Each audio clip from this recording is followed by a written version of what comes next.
안녕하세요. 아포입니다. 여러분 혹시 엘빈 토플러를 기억하시나요?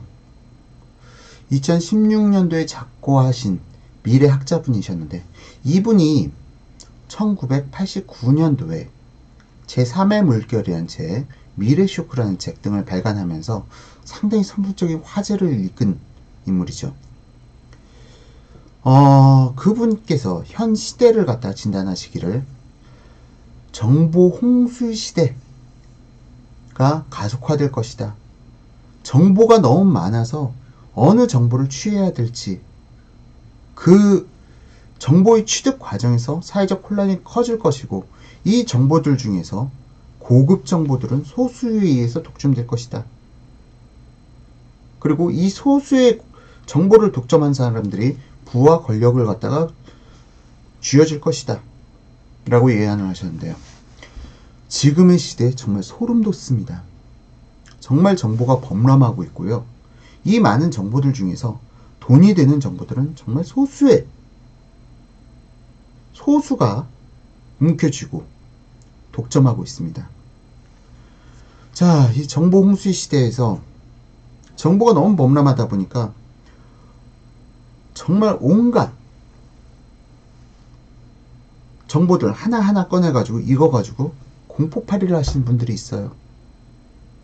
그리고 어떤 분들은 이 정보들을 갖다 다 취합해서 정제된 고급 정보들을 가지고 있죠. 이분들 입장에서는 이 사회에서 공포팔이들이 범람하면 할수록 이분들은 경제적 이득을 취합니다. 그러니까 이 저급한 정보들을 가지고 경제적 의사 판단을 하려는 사람들을 이용해 먹는 거죠. 이 정보 불균형의 격차가 너무 심해지다 보니까, 그래서 저는 아포의 방송을 시작하는 겁니다. 이 정보 불균형의 격차를 해소시키자. 그래서 저는 언론사를 갖다가 추구하면서 아포유를 시작했고요. 지금도 그 일환으로 정보의 격차를 갖다 줄이자. 벌어진 정보의 질의 격차를 갖다 줄이자는 의미로 지금 현재 이 방송도 진행하고 있습니다. 이 벌어진 정보의 격차, 여러분들이 아시는 내용 상당수가 왜곡되거나 아니면 너무 편협한 시각에서 정보를 갖다 접근하고 계세요. 일단 이렇게까지 말씀드린 이유 중에 또 하나, 주택시장에 대해서는 우리나라는 정보가 뭐라고 해야 될까요? 주택가격 폭락론자들이 너무 주장이 강해요. 하지만 그들의 주장들을 갖다가 하나하나 다 살펴보고 정보를 갖다 취합해서 함께 살펴보게 되면은 여러분 이 강의 끝날 때쯤 아마 내가 정말 폭락론자들한테 지금까지 속았구나 라는 것을 갖다가 깨닫게 되실 겁니다. 자, 그럼 오늘 강의 어떻게 진행되느냐, 딱 세 가지 분류로 진행될 거고요. 첫 번째, 우리나라 주택가격의 가치가 적정 수준인가, 이걸 갖다가 해외 사례들, 다른 국가들의 주택가격은 얼마나 되는지 그 부분을 아주 객관적으로 살펴볼 수 있는 지표를 통해서 함께 우리나라의 주택시장이 현주소를 명확하게 진단해낼 것이고요. 두 번째, 가계부채에 대한 공포가 너무 커요. 사실은 이 가계부채에 대해서 자꾸 이슈를 갖다가 부각시켰던 것이 현 여권이었죠. 현재의 여건이 가계부채 심각하다라고 계속 주장했어요. 왜? 목적이 있으니까. 그들은 어떻게 해서라도 조금이라도 코드를 잡아가지고 기존 정부를 갖다가 무너뜨려야 하기 때문에 어떻게든 꼬투리를 잡는 거예요. 그렇기 때문에 그들이 이야기해주지 않는 가계부채의 진실이 있습니다. 가계부채가 이게 높은 것이냐 적은 것이냐, 이 진실에 대해서는요, 오늘 방송을 듣고 나시면은 정말 여러분들 허걱 하실지도 모를 일이에요. 두 번째 챕터, 가계부채의 진실을 갖다 밝혀드릴 거고요. 세 번째, 우리나라 주택시장이 너무나도 양극화돼 있다. 서울만 집값이 올랐다. 서울만 집값이 오르고 지방시장은 집값이 오르지 않았다. 그래서 첫 번째 챕터에서 얘기한 국제적 통계, 난 믿을 수가 없다 라고 말씀하신 분들이 있을 거예요. 그렇다면 우리나라 주택시장, 지방은 얼마나 올랐는지, 서울은 얼마나 올랐는지, 정말 이 서울과 지방 간의 양극화가 극심해졌는지 그 부분을 갖다가 살펴보는 시간으로 해서 이 세 가지 단계를 갖다가 오늘 짚어갈 겁니다. 첫 번째, 다른 국가들과 우리나라와의 비교, 다른 국가들 중에서도 OECD 기준으로 비교를 할 거예요. 두 번째, 가계부채, 이것의 진실. 세 번째, 우리나라 지방과 서울 간의 양극화 얼마나 심각해졌는가를 다뤄보고, 마지막으로 이 방송의 총평을 진행하면서 강의를 마무리하도록 하겠습니다. 자, 그럼 부동산 시장의 진실을 밝혀주는 방송 아포유 강의 시작하도록 하겠습니다.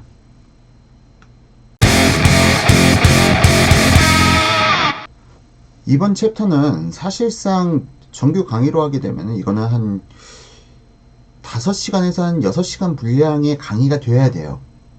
그래야 여러분들께 명쾌하게 다 설명을 드릴 수가 있어요.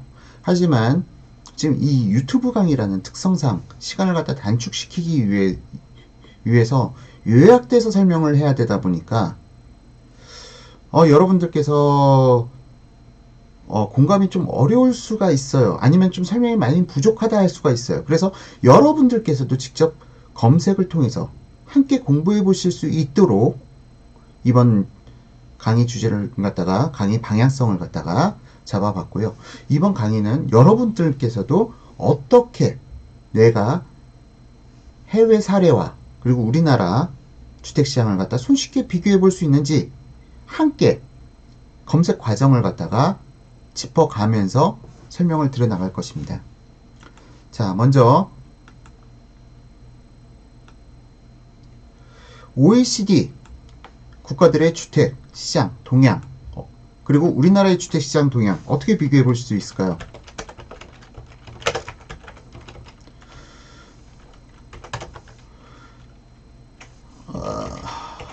자, OECD 하우징 프라이스 데이터베이스라는 검색어를 갖다가 누르시고요. 구글에서요.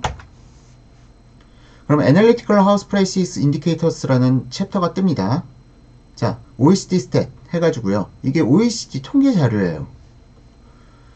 주택 가격에 대해서 OECD 국가들 간의 그 수준을 갖다가 객관적으로 비교해 놓은 사이트고요. 잠시만요.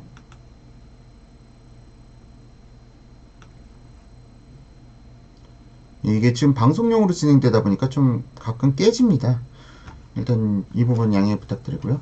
지금 이걸 보시면은 OECD 통계 자료가 2014년 1, 4분기부터 시작해서 2017년 4, 4분기까지 통계를 내주고 있어요. 근데 이거는 좀 비교 기간이 좀 짧다 보니까 이걸로 보시기에는 좀 한계가 있고요. 잠시만요. 일단 제가 위치를 갖다가 이쪽으로 옮겨가야겠네요.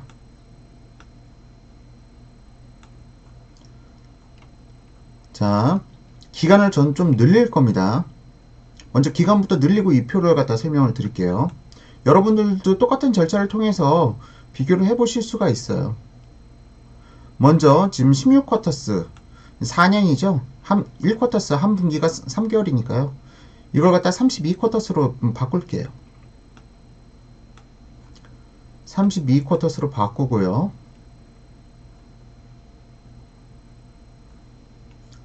자, 뭐 이게 다 숫자로 나와 있으니까 도대체 이걸 가지고 뭘 어떻게 알아보겠어? 라고 말씀하시는 분들 많을 것 같습니다. 그냥 숫자로 보지 말고요. 저도 숫자 봐도 잘 몰라요. 이걸 갖다 도표화 시켜놔야 좀 눈에 보이죠.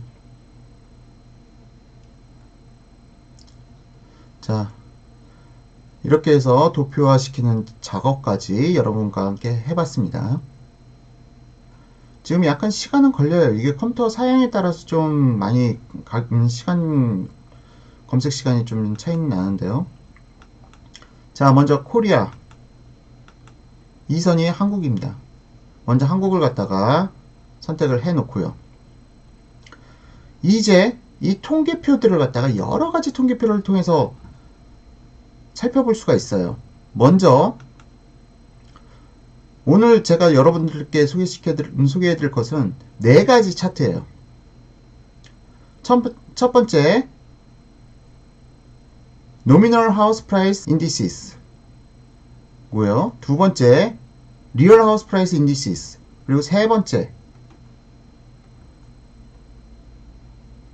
Price to Income Ratio. 네 번째, Price to Rent Ratio. 이렇게 네 가지를 갖다 설명드릴 거예요. 첫 번째, Nominal House Price Indices는요.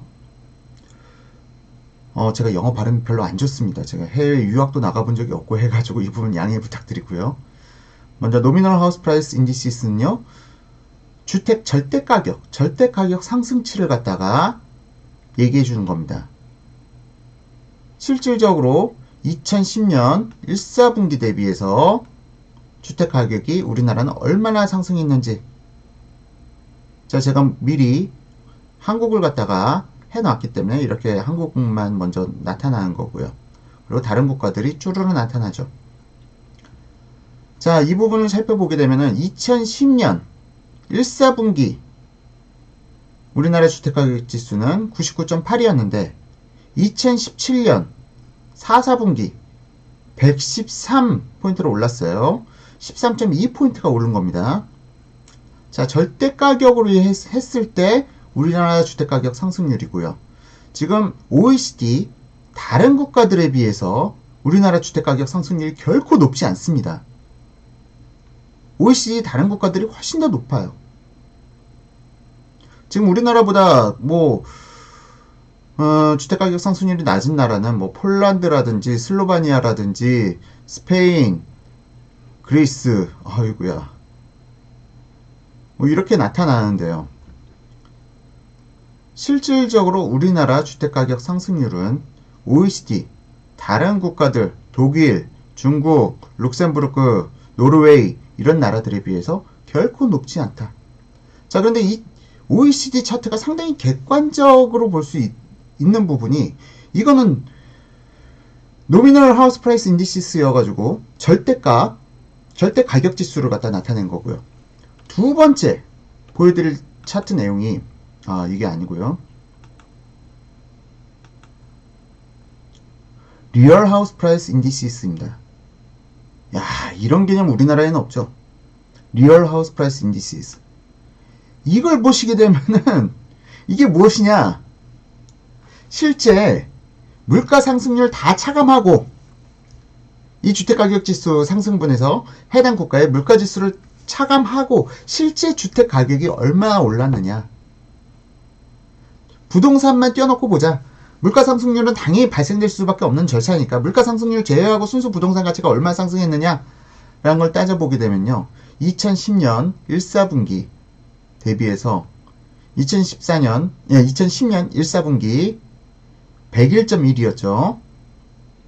쭈를 보게 되면은 100.2. 보이시나요? 한국 101.1에서 2010년 1사분기, 그리고 현재 100.2, 2017년 4사분기입니다. 어떻게 생각하세요? 우리는 실질적으로 박근혜 정부 때 주택가격이 폭등했다 하지만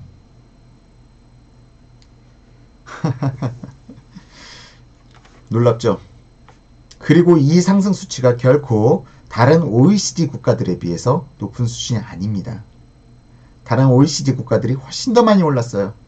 우리나라보다 오르지 못한 나라들, 러시아, 그리스, 스페인, 슬로바니아, 폴란드, 이런 나라와 우리나라를 비교하고 싶으신가요?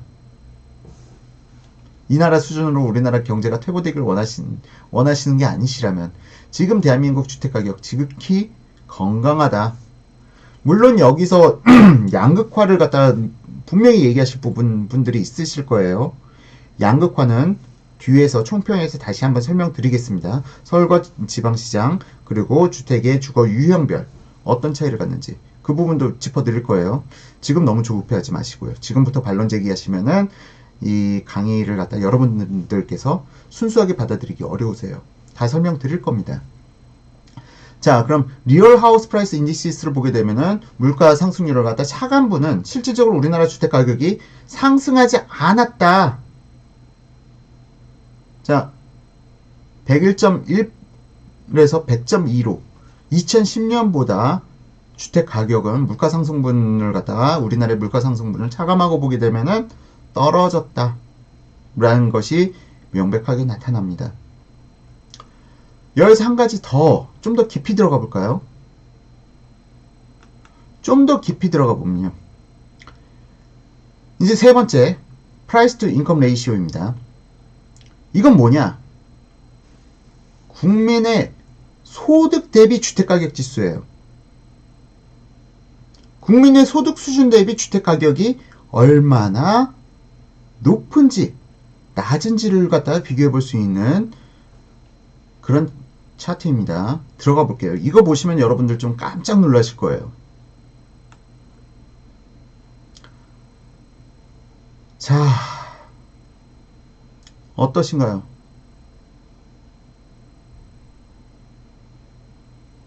지금 현재 국민의 소득은 계속 늘어나고 있는데 주택가격은 실질적으로 감소하고 있다, 하락하고 있다. OECD 통계에서 말해주는 자료입니다. 여러분들이 지금까지 어떤 정보를 취하셨는지 모르겠는데요. 지금 사실 이 과정을 갖다 다 공개해드린 이유가 제가 아무리 이 자료를 갖다 설명드려봤자 신뢰를 안 하세요. 난 믿을 수가 없어. 자, 여러분들 직접 OECD 스탯 사이트 들어오셔가지고 과정도 보여드렸죠. 이 데이터 설명도 한번 보시면서 한번 공부해 보시죠. 다른 나라들은 소득 수준에 비해서 주택가격이 훨씬 더 높게 상승했고 우리나라는 소득 수준 대비해서 주택을 사기가 점점 더 편해지는 나라, 주택가격이 계속 하락하고 있는 나라. 이게 진실이고 이게 정답입니다, 여러분. 여기서 더 한 가지 더 볼까요? 우리나라보다 낮은 나라들, 러시아 가서 살고 싶으신 분들은 얼마나 있을까요? 스페인도 그나마 경제 위기 좀 심각했었는데 2014년이 심각했죠. 아주 EU에서 뭐 탈퇴시킨다 뭐 한다. 좀 살아나고 있어요. 그 다음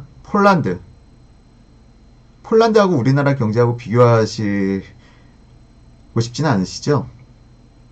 슬로바니아. 자, 우리나라는 국민 소득 대비 주택 가격 지수가 전 세계에서, 전 세계는 아니죠. EU 국가 중에서 가장 낮은 수준이다. 이걸 갖다 부정할 수는 없어요. 김수현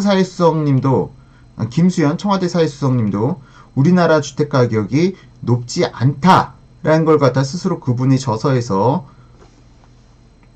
말씀하셨습니다. 자, 진보적 성향의 그 학자분들이 OECD 통계를 갖다가 상당히 좋아하세요.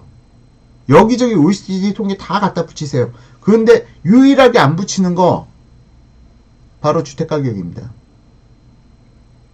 너무 편협하지 않나요? 너무 치사하지 않나요? 이 정보들을 갖다가 국민들은 몰라요. 제가 말씀드리는 정보 아마 강남 사시는 분들은 이런 내용을 갖다가 좀 많이 아실걸요? 정보의 격차. 뭐 더 이상 설명드리지 않겠습니다. 자, 일단 프라이스 투 인컴 레이시오. 이게 가장 충격적인 차트죠. 우리나라 주택가격은 실제 소득 대비해서는 계속 감소하고 있다.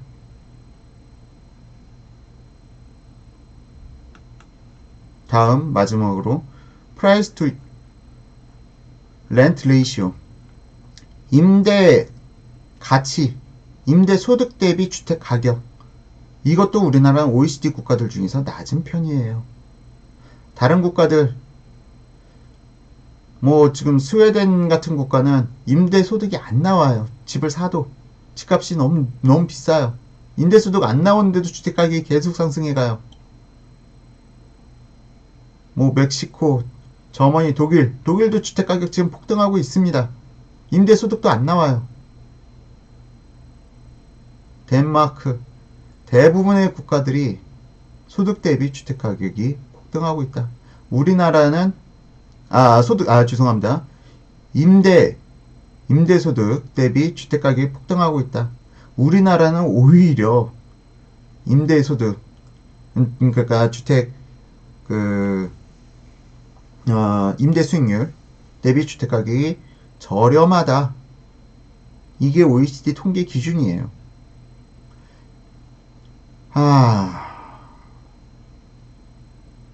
부동산에 관심을 가져야 할 이유 보이시나요? 자, 이게 그럼 여러분들께서는 주택 유형별 양극화가 심하다 라고 생각하시면은, 그러면은 투자 전략을 새롭게 잡아 나가시면 되는 겁니다. 그 부분까지는 좀 제가 오늘 강의에서 다 말씀드리긴 좀 어렵고요. 자, 이렇게 해가지고 OECD 통계까지 살펴봤어요. 잠깐만요.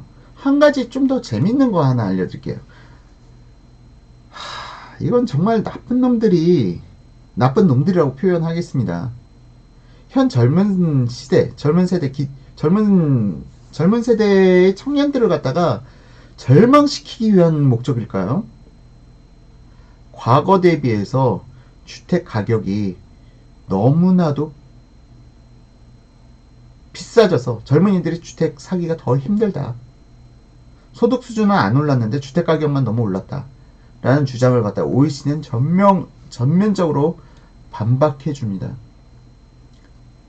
자, 잠시만요.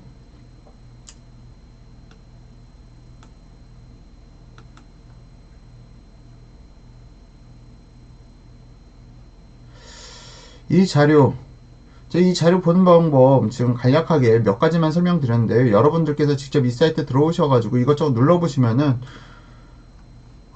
참 여러분들의 지금까지 그 고정관념을 갖다 깨트리는 자료들이 상당히 많으니까요. 뭐 진위계수도 OECD에서 한번 검색해 보시죠. 우리나라 실질적으로 소득의 양극화가 되게 상당히 심각하다 하고 일부 진보학자들이 주장을 하지만, 진위계수로 살펴보게 되면은 인구 5천만이 초과하는 국가 중에서 우리나라 소득 평균 지수는 3인과 사이로 상당히 소득 부의 분배가 공평하게 이루어지는 국가입니다. 한번 직접 여러분들께서 검색해 보세요. 검색하는 방법은 지금 다 알려드리고 있으니까. 자, 지금 이 차트 여러가지 설명을 드렸는데요. 다시 한번 Price to Income 레이시오가 소득 대비 주택 가격이라고 말씀드렸죠. 지금 1990년도로 타임머신을 타고 넘어왔어요. 1990년 Price to Income 레이시오, 소득 대비 주택 가격, 각 국가별로 쭉 나와 있습니다. 보이시죠? 자, 지금 눈에 띄는 대목 보이시나요? 코리아, 한국 278. 1990년도에 우리나라 주택 가격은 전 세계에서 소득 대비해서 가장 비싼 국가 중에 하나였어요. 죄송합니다. 자꾸 말 실수를 하는데요. OECD 국가 중에서 가장 주택 사기 어려운 국가 중에 하나였어요. 1990년. 그러니까 소득 대비해서 사람들이 주택을 살 수가 없었던 나라였어요. 이것이 쭈루루루 가게 되면요, 현재 83.4까지 낮아졌습니다. 지금도 계속 낮아지고 있어요.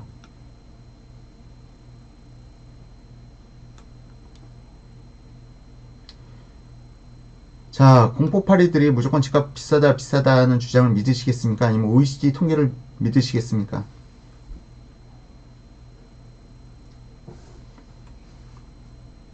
자, 보여드릴게요. 2017년 4분기 83.4까지 줄어들었어요. 278에서 83.4. 이게 진실이죠. 실질적으로 우리 부모님 세대 때 주택을 사기 훨씬 더 어려웠다. 젊은 세대들이 주택 더 사기 어려워진 시대가 결코 아니다. 근데 왜 이 주장이 자꾸 판을 치느냐? 공감대를 얻거든요. 요즘은 진실을 밝히는 것이 중요한 게 아니에요. 대중의 공감대를 얻는 게 중요한 시대입니다. 그리고 대중의 공감대를 얻어서 정책을 갖다 잡아가게 되면 그 국가는 어떻게 될까요?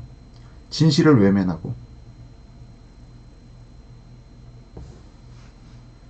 자, 이걸 갖다 차트로 보여드리면 좋은데 이건 기간을 갖다 너무 길게 잡아가지고 지금 차트로 보여드리기가 어려워요. 다시 한번 이걸 갖다가 차트를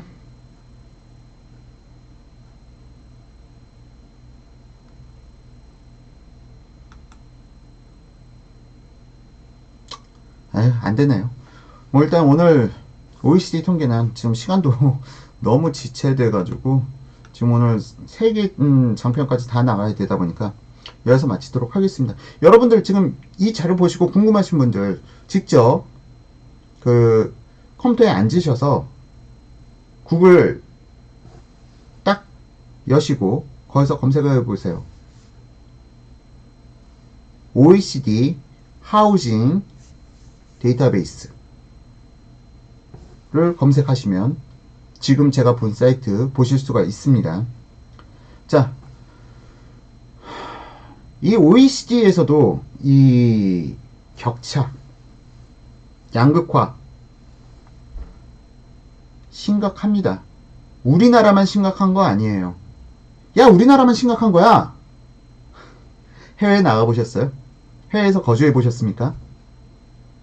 해외에서 직접 집을 구매하시거나 아니면 해외에서 장기간 1년, 2년 주택을 임대받아 보신 분들, 이분들의 공통적인 주장, 한국 와보니까 집값이 진짜 싸더라. 자, 제가 말씀드렸죠. 가진 소수의 사람들이 진짜 정보를 갖다 독점하고 있는 시대라고요, 지금이. 자, 두 번째 방송을 위해서 첫 번째, OECD, 다른 국가들과 우리나라를 비교해 보면서 현 주소를 갖다가 간략하게 살펴봤고요. 이게 사실은 좀 저도 아쉬워요. 이것만 해서 한 5시간 이상 강의를 해야 여러분들께서 좀 이해를 하실 텐데 일단 맛배기로 보여드렸습니다. 나머지는 여러분들께서 직접 구글에서 OECD 하우징 데이터베이스 검색해 하셔서 복습 혹은 스스로 한번 스터디를 해보시는 것도 나쁘지 않을 것 같아요. 자, 그럼 첫 번째 챕터 OECD 국가들 대비 우리나라 주택시장의 현주소 마치도록 하고요. 두 번째 챕터 우리나라 가계부채, 이 부분에 대해서 짚어보도록 하겠습니다.